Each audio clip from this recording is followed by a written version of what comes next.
Baik, sekali lagi terima kasih kepada pengurus yang memberi kepercayaan membahas topik kekristenan dalam profesi. Itulah tajuk atau tema yang kita perpikirkan, kita renungkan, kita kaji pada beberapa menit ke depan ini. Kekristenan dalam profesi. Ya, saya sengaja memberikan subtema Theological Understanding of Profession. Artinya pengertian teologis atau pengertian biblical, pengertian Kristiani tentang profesi. Ya, itulah yang bertolak dari dua ayat Alkitab, dari kisah Kejadian pasal 1 ayat yang ke-27-28 dan Efesus pasal 2 ayat 10.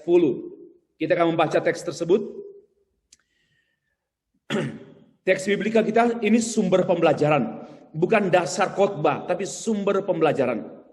Demikian firman Tuhan yang tertulis dalam Kejadian 1 ayat 27 dan 28. Maka Allah menciptakan manusia itu menurut gambarnya.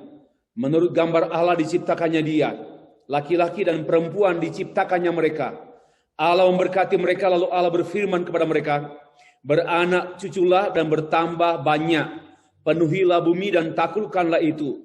Berkuasalah atas ikan-ikan di laut dan burung-burung di udara dan atas segala binatang yang merayap di bumi. Kejadian 1 ayat 27 dan 28. Yang menjadi fokus perenungan kita pada teks yang kemudian kita baca berikut ini. Efesus pasal 2 ayat 10. Karena kita ini buatan Allah, diciptakan dalam Kristus Yesus untuk melakukan pekerjaan baik, profesi yang dipersiapkan Allah sebelumnya.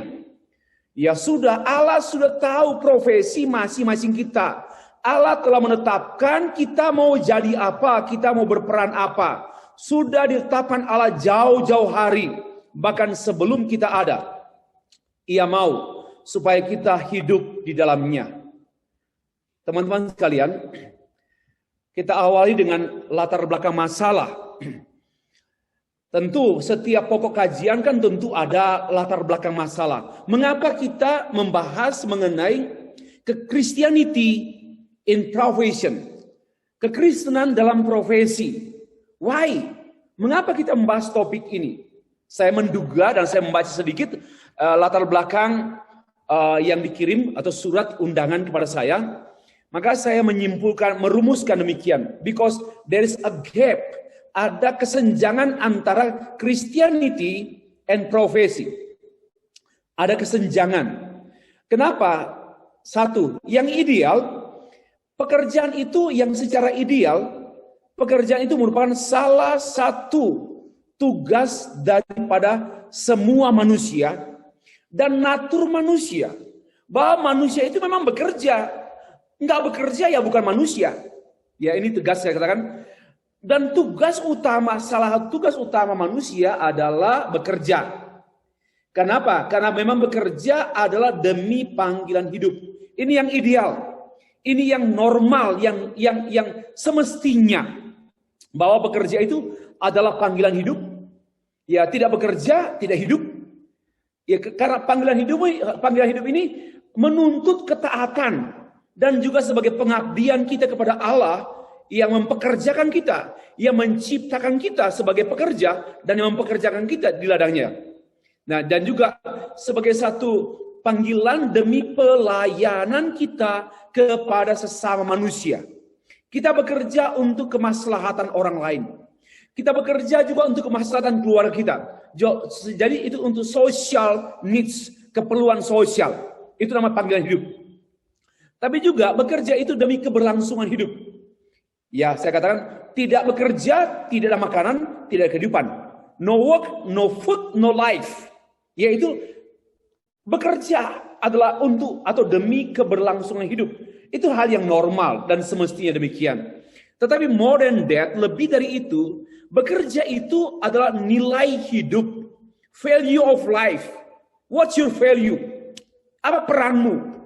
Maka itu kalau kita melihat dalam biodata atau curriculum vitae, Pada umumnya orang melihat daftar kerja, pengalaman kerja kita di mana. Maka itu sekali. Maka penting sekali, kerja itu memang penting. Dan itu natur manusia. Coba lihat perhatikan biodata dosen kita, biodata pekerja-pekerja, pasti semuanya menyangkut data kerja. Ya, data kerja. Inilah memberi indikasi kuat bahwa memang kerja itu penting. Dan itu yang saya utarakan tadi yang ideal. Namun yang faktual, ya dalam kenyataannya, dalam sejarah peradaban manusia, termasuk sejarah pekerjaan manusia, sejarah kerja manusia, sejarah pekerja, dalam kenyataannya kita menjumpai pekerjaan menjadi satu-satunya tugas utama. Satu-satunya tugas. Sebenarnya pekerjaan itu hanya salah satu tugas. Tapi banyak orang berperilaku menjadikan pekerjaan itu one and only. Satu-satunya fungsi. Nah ini, sehingga no rest and no worship.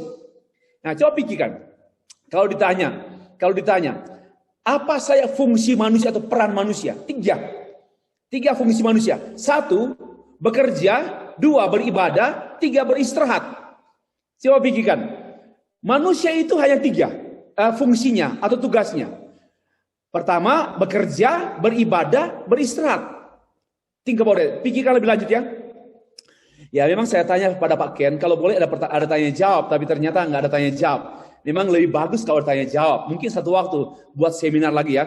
Nah, yang kedua, faktualnya banyak orang kecanduan kerja sehingga menjadi berhala. Dan kemudian juga yang nampak memberhalakan kerja dan kerja sehingga menjadi anatur. Saya sebut anatur ini kehilangan natur kemanusiaannya karena dia bukan lagi menjadikan kerja itu sebagai salah satu, tetapi menjadi satu-satunya fungsi hidupnya. Walking. Nah ini workaholic juga. Dan ini orang-orang workaholic ini adalah orang-orang yang sudah menyangkal natur kemanusiaannya yang seutuhnya. Dan ada orang kerja demi gaji. Memang gaji penting, kita kerja untuk dapatkan salary atau mendapat income. Tapi kalau kita punya pikiran demi gaji, mohon maaf, terlalu rendah. Lalu, oke Pak, tapi kan kami perlu untuk hidup saya, untuk keluarga saya. Betul, tapi mari bekerja melampaui, mari berpikir. Bekerja itu melampaui dari gaji dan hanya sekedar menafkahi hidup, menafkahi keluarga. Terlalu sempit dan terlalu menyedihkan kalau kita hidup hanya sejauh itu. Gagal hidup. Nah, atau demi harga diri. Demi keuntungan. Ya tidak salah, tapi jangan pakai demi. Kalau sudah demi itu for the sake of profit, wah itu sudah bisa menghalalkan segala cara karena the sake of kan memang menguntungkan. Kita perlu kerja untuk menguntungkan perusahaan. Tapi bahaya juga kalau perusahaan kan teman-teman kan orang ekonomi, orang bisnis. Coba pikirkan, kalau demi semata-mata menguntungkan perusahaan, hanya itu saja demi keuntungan profit perusahaan, ini berbahaya sekali. Lalu akhirnya pekerja menjadi alat, pekerja menjadi mesin. Itu contoh saja. Dan demi harga diri. Orang bekerja demi harga diri. Ya, memang ada aspek itu, tetapi tidak boleh diabsolutkan bahwa memang bekerja, saya mau meningkatkan harga diri saya lewat kerja. Ya, tentu tidak seperti itu secara absolut. Ada kandungannya. Atau demi kesenangan. Saya kerja karena demi kesenangan. Saya senang kalau bekerja. Sehingga saya pleasure. Itu ya kesenangan. Bukan lagi hobi. More than hobi. Lebih dari hobi. Nah inilah sekilas saya utarakan faktual. Jadi ada gap antara yang ideal dan yang faktual tentang profesi, tentang kerja. Nah pengurus kerohanian Protestan dari Fakultas Ekonomi dan Bisnis Universitas Erlangga memikirkan dengan tema kekristenan dalam profesi. Inilah saya menyampaikan, inilah solusi. Ya, solusi yang ditawarkan oleh pengurus menyikapi adanya kesenjangan antara yang ideal tentang kerja, tentang profesi dan dengan faktual ada gap. Nah, mari kita lanjut. Kita klarifikasi tema dulu. Kekristenan dalam profesi. Teman-teman sekalian, tema ini bukan kekristenan dan profesi, bukan. Karena terpisah ya, kekristenan bagus juga. Saya nggak tahu apakah pengurus ini sadar memberi tema ini atau nggak sadar. Ya. Apakah sadar atau nggak sadar? Tetapi menurut saya itu tepat. Temanya tepat. Kenapa? Bukan kekristenan dan profesi. Seolah-olah Christianity and profession ini terpisah. Bukan juga agama Kristen dalam profesi. Ini sempit. Agama Kristen dalam profesi. Sempit seperti kata dalam tempurung. Bukan juga kristenisasi profesi. Kedangkal dan ekstrim. Bukan kristenisasi profesi. Tidak perlu. Ya, itu orang-orang fundamentalis. Nah, sesungguhnya kita harus mengerti bahwa kekristenan bukan sekedar agama.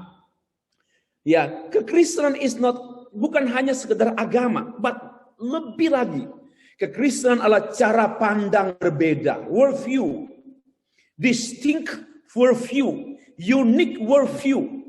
Itulah kekristenan. So jangan bicara Christianity is religion, my religion. Harus berbicara Christianity is my worldview. Okay?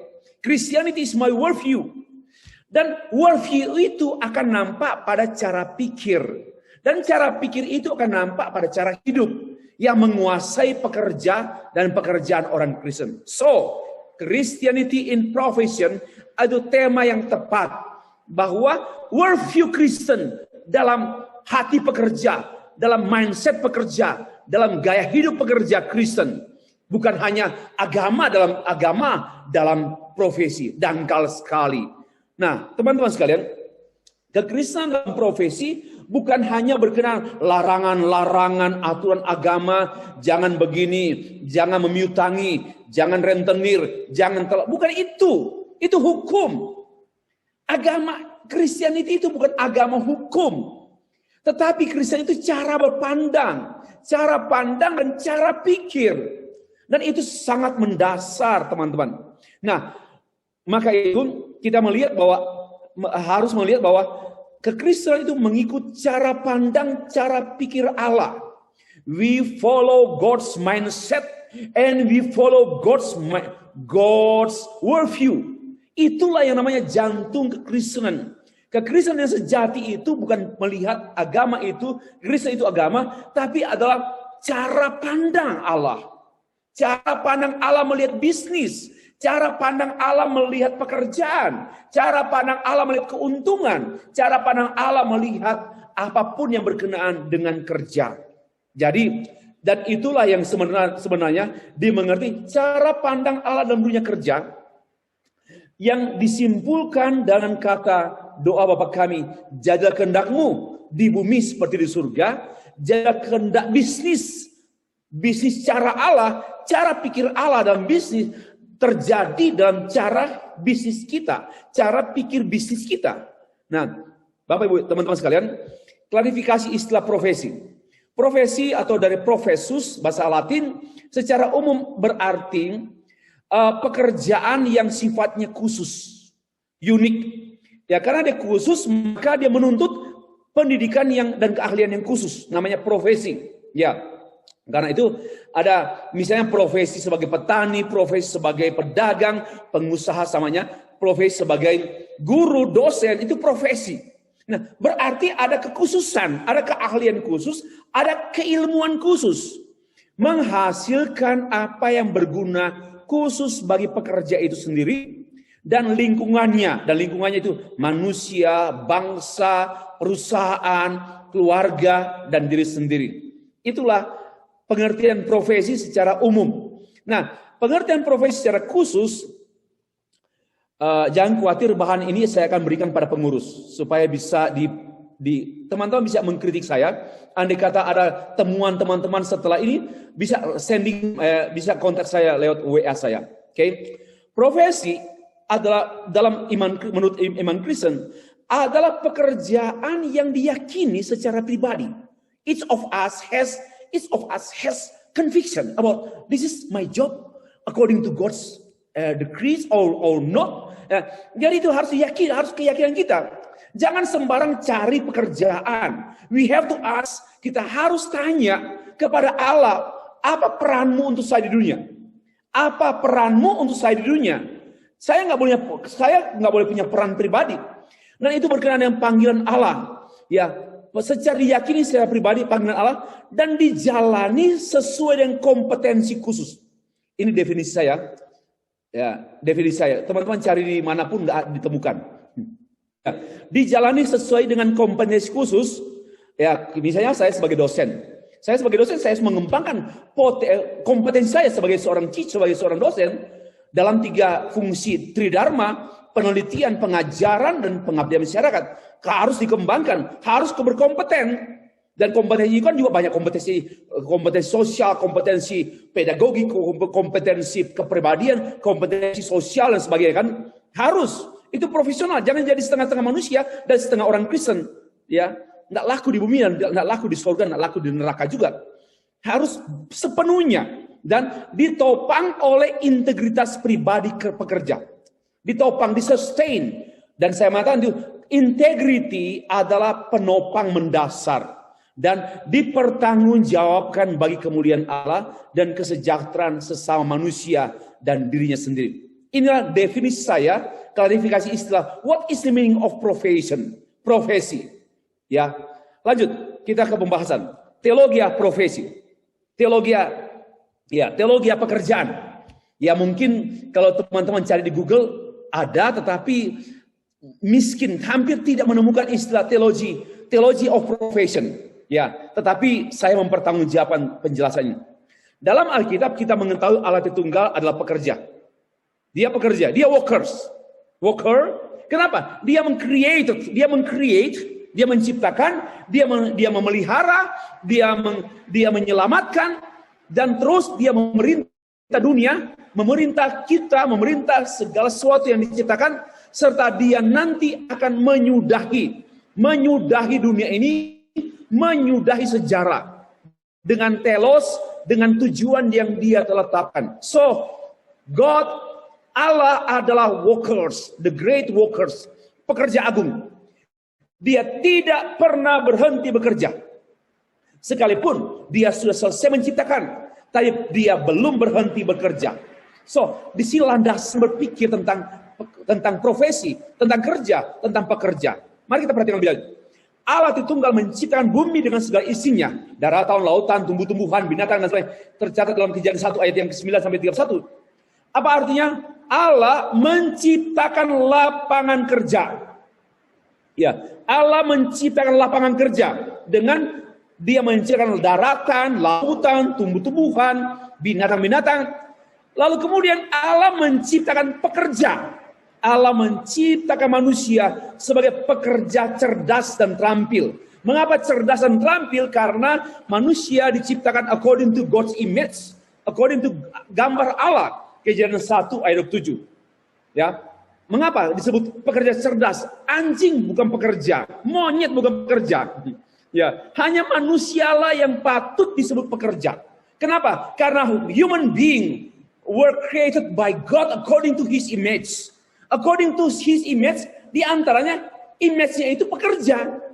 Karena Allah adalah pekerja dan sebagainya, Bapak teman-teman sekalian. Dan tema ya, kita perhatikan bahwa Allah menciptakan manusia sebagai pekerja dan dia menciptakan lahan kerja, tempat kerja, dan dia mempekerjakan manusia dengan potensi kerja loh teman-teman, potensi kerja. Kenapa? Coba, manusia diciptakan dengan menjadi teman sekerja Allah, mitra Allah. Dia itu adalah the great workers, pekerja agung. Kita adalah pekerja yang dipekerjakan oleh Allah.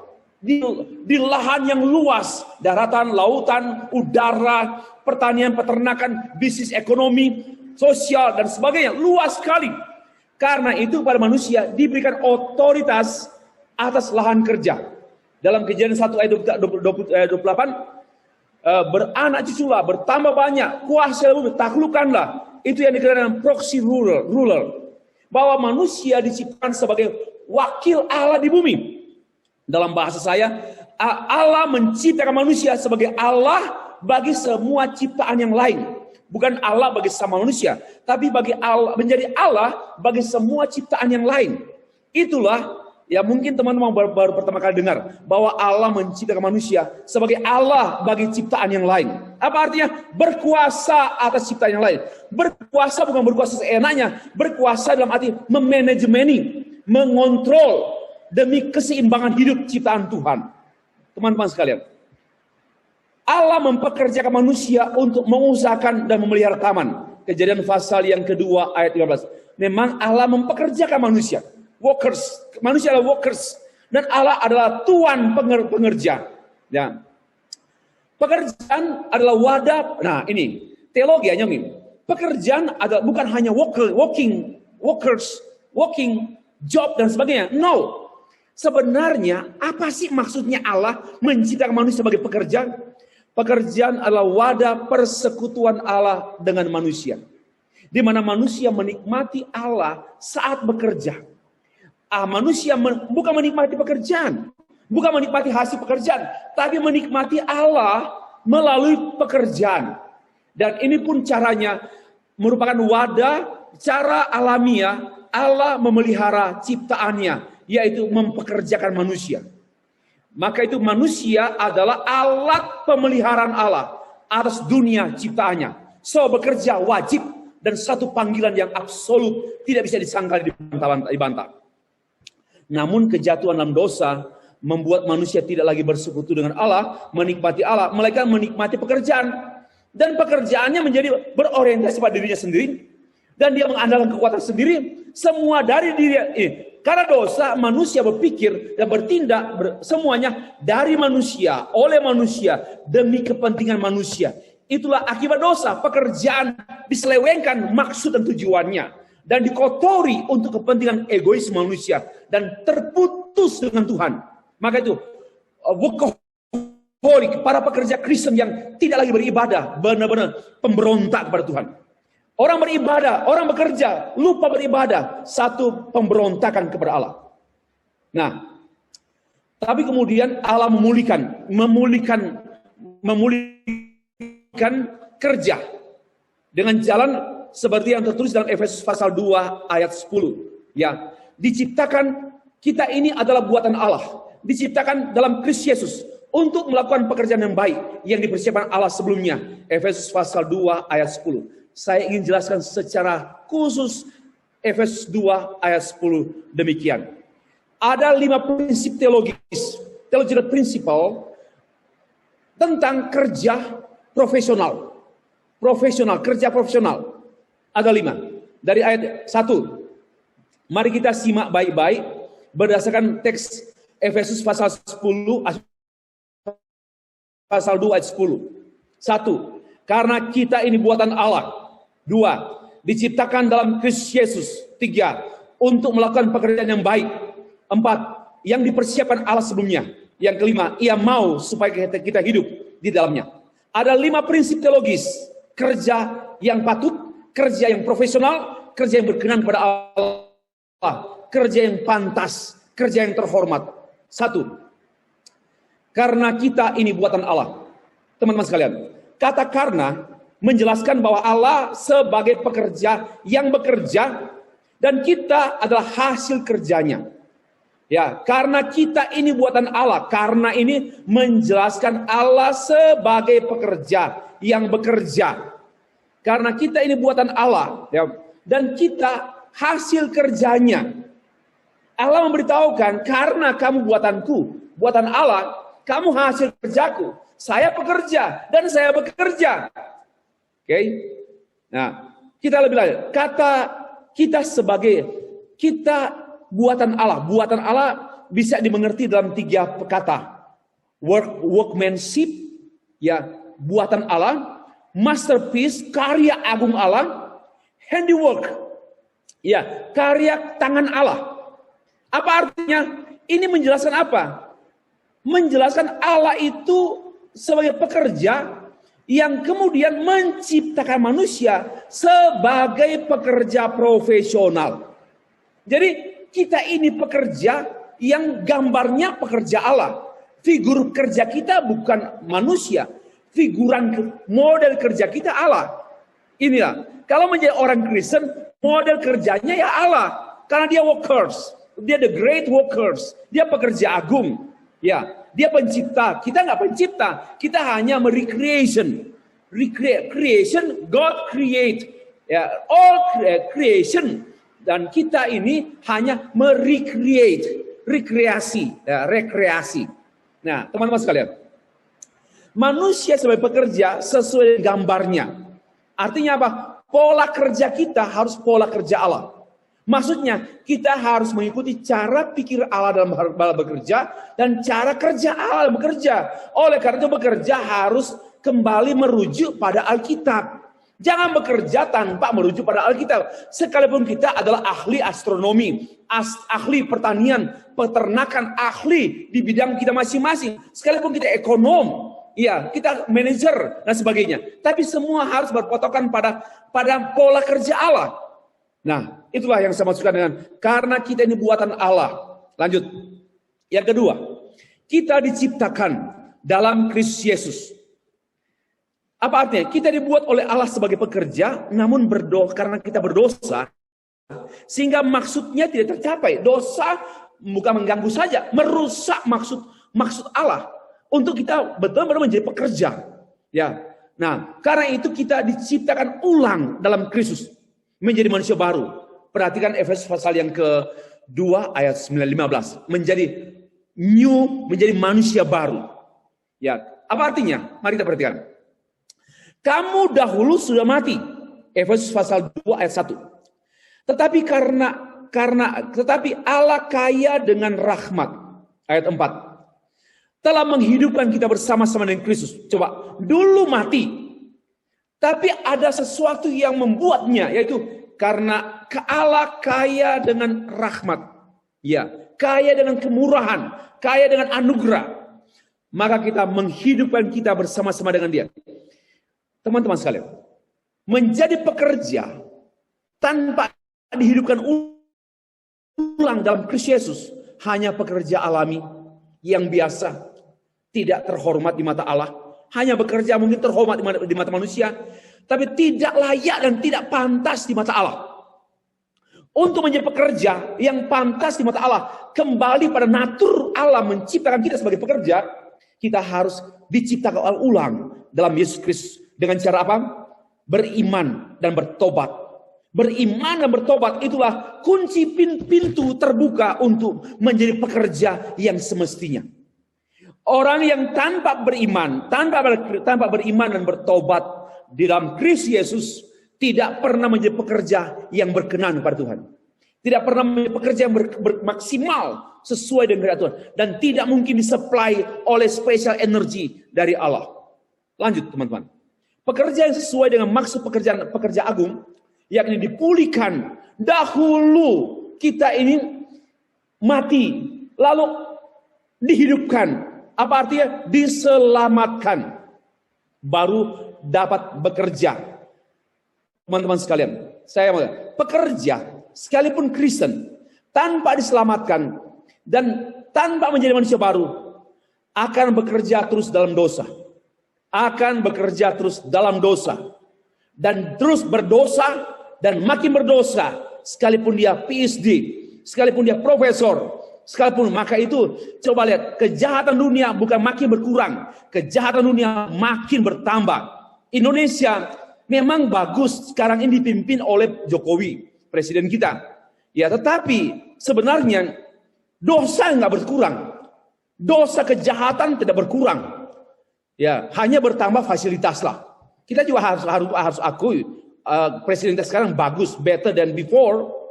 Ya, tetapi terus terang, biarpun dia PhD, doktor, tapi kalau dia tidak mengalami pertobatan, maka dia hidup bekerja dalam dosa dan sangat mungkin dipengaruhi dosa dan hanya semua orientasinya dosa.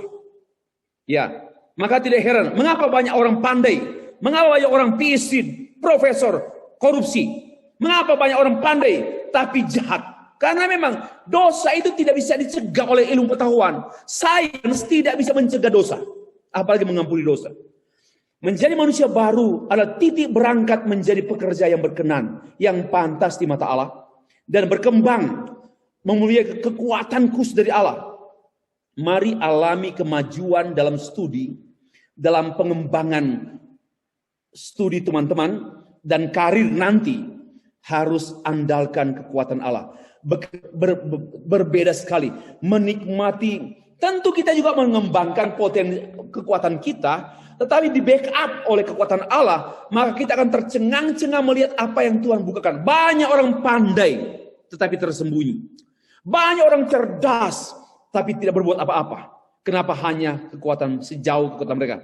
Mari kita hidup dan bekerja melampaui kekuatan diri kita masing-masing, melampaui pengetahuan yang ada pada kita, yaitu menerobos tembok-tembok kemustahilan. Oleh itu hanya mungkin oleh karena kekuatan Allah bekerja. Dan mari bekerja dengan penuh arti, nilai. Ya, karena kita diciptakan ulang dalam Kristus Yesus, baru menjadi pekerja yang pantas. Teman-teman sekalian.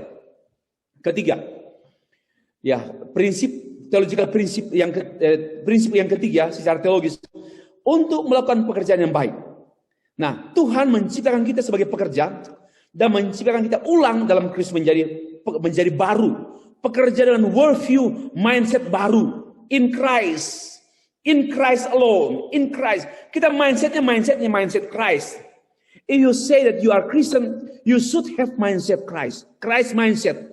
Ya, jangan hanya agama, tetapi memiliki cara pikir Kristus, cara pandang Kristus, cara hidup Kristus, cara kerja Kristus. Itu namanya mindset Kristus, worldview Christ worldview Kristus. Untuk apa? Untuk melakukan pekerjaannya, teman-teman sekalian. Pertanian, peternakan, ekonomi, bisnis, mohon maaf, bukan pekerjaan kita. Pekerjaan Allah yang melibatkan kita. Jangan lupa dan jangan sombong. Kita ini ekonom, kita ini politician. Sorry, sebenarnya semua itu adalah pekerjaan Allah. Dan Allah mempekerjakan kita melalui bidang-bidang profesi itu. Ya, pertanian, pendidikan, guru, teacher. Itu pekerjaan Allah. Sadarlah dan elinglah. Be aware lah bahwa sebenarnya profesi-profesi yang ada pada kita ini adalah pekerjaan Allah. Ya, namun dia melibatkan kita, mempekerjakan kita di ladangnya, di ladang Tuhan, yaitu pertanian, peternakan, IT, semua itu pekerjaan Allah. Ya, teman-teman sekalian, pekerjaan baik itu adalah pekerjaan Allah, yaitu pekerjaan tanpa dosa. Itu namanya. Apa arti Pak Stefri? Apa artinya pekerjaan baik dalam Efesus pasal 1 pasal 2 ayat 10? Pekerjaan baik itu adalah pekerjaan tanpa dosa dan pekerjaan yang tidak membuat orang jatuh dalam dosa. Ya. Maka tanya, "Pak, saya mau kerja apa?" Tanya Tuhan dan buka Alkitab. Baru tahu yang pekerjaannya tidak membuat kita berdosa dan tidak membuat orang jatuh dalam dosa. Teman-teman sekalian, pekerjaan baik menuntut peran pekerja baik. Kan pekerjaan baik, ya pasti menuntut peran pekerja baik. Yakni yang telah diselamatkan oleh karena kasih karunia iman. Ayat 8. Dan pekerjaan baik adalah buah daripada keselamatan. Listen to me carefully. Pekerjaan baik dan pekerja baik adalah buah dari keselamatan. Dan keselamatan ini adalah buah dari grace and faith. No faith, no grace, no salvation. No salvation, no good work. Nggak ada pekerjaan baik. Bapak Ibu, ini baik di mata. Dalam hal ini, standar pekerjaan baik adalah in Christ alone. Dalam Kristus. Itu standar di mata Allah loh, bukan di mata presiden, bukan di mata direktur, tapi di mata Allah bahwa you are a good workers and you are doing good job and good working. Ya, teman-teman sekalian. Yang keempat, yang dipersiapkan Allah sebelumnya. Wah, ini interesting point. Allah menciptakan manusia sebagai pekerja profesional. This is my ideal. Ya. Pekerja profesional itu apa, Pak Stefri? Pekerja profesional itu pekerja 4C. Ya, perhatikan 4C. Pekerja cerdas, pekerja cermat, pekerja cepat, pekerja cemerlang. Inilah, dan Allah menciptakan lapangan kerja. Wah, Allah menciptakan pekerja profesional. Pak, profesional apa standarnya? Cerdas? Cerdas bukan berarti pandai. Cerdas lebih daripada pandai. Karena pandai bisa karena belajar. Cerdas itu bisa kecerdasan emosional, kecerdasan mental, kecerdasan linguistik. Wah, ini ada multiple intelligence, ada multiple kecerdasan. Cerdas itu kaya sekali. Nah, tapi cermat, teliti. Jangan asal bunyi, asal ngomong, asal hitung, asbun. Enggak, itu namanya enggak profesional. Cermat sekali, lalu cepat, jangan menunda. Termasuk buat paper. Ya, buat paper jangan tunda, cepat-cepat. Dan cemerlang. Apa artinya? Maksimal. That's the meaning of professional. Kerja maksimal. Ya, at least according to me. Nah, Tuhan telah menyediakan pekerjaan kepada setiap manusia. Kepada teman-teman sekalian, kepada sahabat tadi saya tidak mengingat nama-nama teman-teman ya. Baru pertama kali jumpa, tapi senang. Khususnya yang MC. Oke. Gini. Jangan begini. Jangan tanya pada mama, "Pak, saya nanti kerja apa?" Nah, saya yakin begini, teman-teman kan sekarang jurusannya ekonomi, bisnis. Dan mungkin ada prodi apa, program studi apa kan? Nah, pasti kan sudah mengarah ke kerja kan? Tetapi kan luas, masih luas. Perlu tanya lagi, Tuhan, what you want me to do? What you want me to roll? Apa yang kau mau untuk saya berperan? Harus tanya pada dia. Karena sudah dipersiapkan sebelumnya, sayang. Sebelumnya sudah dipersiapkan. Bukan nanti kita tamat baru kita tahu pekerjaan. No. Kita sudah semuanya memiliki mata cara pandang yang jauh ke depan. Why? Because kita sudah mengalami keselamatan. Dan tahu persis apa yang Tuhan mau kita jadi dan berperan. Jadi tanya Tuhan pekerjaan. Tanya Tuhan. What job, apa tugas, apa pekerjaan yang engkau mau aku berperan Tuhan.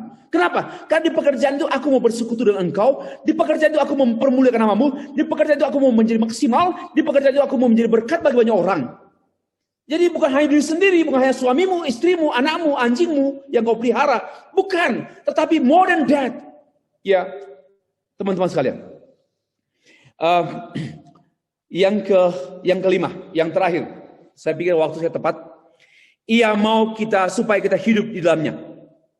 Kehendak Allah supaya kita tidak asal kerja. Asal jadi pekerja. Tapi harus jadi pekerja profesional. Salah satu cara untuk menjadi pekerja profesional harus studi. Minimal S1, S2 lah, S3 lah. Itu profesional. Salah satu cara. Tapi juga disertai dengan kultur kerja. Komitmen kerja. Ya, disiplin kerja. Dan belajar pada figur-figur yang sudah ada di depan. Ya, tidak asal kerja, tapi menjadi pekerja profesional. Yang ditulis dalam teks ini, should walk in them. Kamu harus bekerja dan hidup dalamnya. Apa artinya? Harus menguasai kerja dan harus apa? Bekerja melibatkan diri sepenuhnya. Ya, menjadi apa? With all our heart. Dengan segenap hati kita. Ini yang saya terjemahkan dengan kata all in and all out. Jadilah mahasiswa, saya yakin kita mulai bekerja sejak jadi mahasiswa. Ya, kita mulai bekerja sejak jadi mahasiswa. Dan kita harus all in dalam studi. Biarpun kita hanya mungkin menghasilkan nilai B, C, B, nggak apa-apa. Yang penting all in. Daripada nilainya astaga, tapi malas belajar. Ya, atau kebetulan saja bagi saya, prinsip saya, even though saya hanya mendapatkan nilai C+ atau B atau amin, enggak astaga atau A, ya, tidak apa-apa. Saya yakin dunia ini tidak dipimpin oleh orang-orang yang bernilai A. Sekali lagi, dunia ini tidak selamanya dipimpin oleh orang-orang yang beroleh nilai di university. Maybe dunia ini dipimpin oleh orang-orang. Kenapa? Karena mereka all in and all out. Apalagi untuk kepentingan kemuliaan Allah.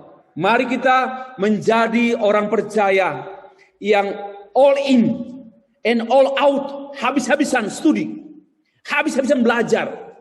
Jangan suka menunda, nggak profesional. Mulai sekarang, kapan kita mulai kerja? Mulai sejak jadi mahasiswa tingkat 1, S1.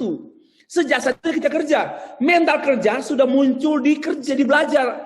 Nggak suka menunda, tepat waktu, cerdas, cermat, meningkatkan diri. Jangan tunggu nanti tamat baru mulai menjadi profesional. Oh, sudah terlambat. Terlambat sekali. Right now, we have to start. Kita harus memulai menjadi profesional demi God's glory. Teman-teman sekalian, kesimpulan. Tidak bekerja melawan Allah, pemberontak. Dan itu mirip setan. Jadi, orang yang tidak bekerja adalah sama tingkatnya dengan setan, yaitu melawan Allah. Ya. Lalu yang kedua, bekerja tanpa ibadah, berhala. Yeah, listen to me carefully. Bekerja tanpa ibadah adalah berhala. Ya. Lalu yang ketiga, bekerja setengah hati, nggak bertanggung jawab. Bekerja setengah hati, nggak bertanggung jawab. Apa artinya? Berdosa. Bagi saya, orang yang nggak bertanggung jawab itu berdosa. Maka bekerja setengah hati, termasuk kuliah setengah hati. Kuliah asal jadi, nggak bertanggung jawab. Kalau nggak bertanggung jawab, apa? Berdosa. Nah, bekerja tanpa ilmu dan keahlian, sia-sia. Bekerja tanpa ilmu, tanpa keahlian, sia-sia. Dan yang terakhir, bekerja tanpa integritas, tanpa kejujuran, adalah kehancuran.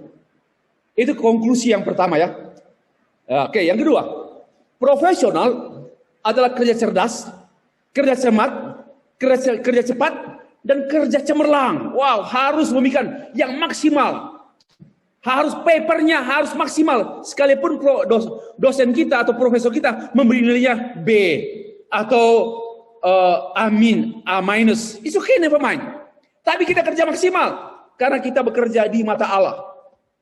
Ya, kita bukan bekerja di mata dosen saja, tapi kita bekerja di mata Allah. Maka sekali lagi, pekerja itu harus cerdas, cermat, cepat, dan cemerlang. Apa artinya cemerlang? Maksimal. Sebagai manifestasi kasih kita kepada Allah, mutu pengabdian kita, mengabdi pada Allah harus maksimal, dan kasih kita pada sesama manusia, mutu pelayanan kita, kita mengasihi sesama kita, termasuk dimulai mengasihi keluarga kita, mengasihi istri, suami, anak-anak, nenek, kakek, tetangga, desa kita, kampung kita, kota kita, negeri kita, bangsa kita, manusia. Itu diungkapkan, dimanifestasikan dalam kerja secara profesional. Ya, dan yang mengasihi diri sendiri. Bagi saya, orang yang tidak maksimal dalam kerja adalah orang yang tidak mengasihi Tuhan dengan maksimal, tidak mengasihi sama manusia dengan maksimal, dan tidak mengasihi diri sendiri dengan maksimal. Menjadi manusia setengah jadi. Bukan setengah dewa, setengah jadi. Tersinggung ya teman-teman, saya sebut menjadi manusia setengah jadi. Kalau menjadi manusia setengah dewa, wah senang sekali setengah dewa. Last point, profesi adalah panggilan hidupku. Dan profesi adalah ibadahku. Profesi itu adalah ladang misiku, memberitakan Injil dalam bentuk perkataan dan perbuatan. That's my real profesi. Teman-teman sekalian, terpujilah Kristus. Amin.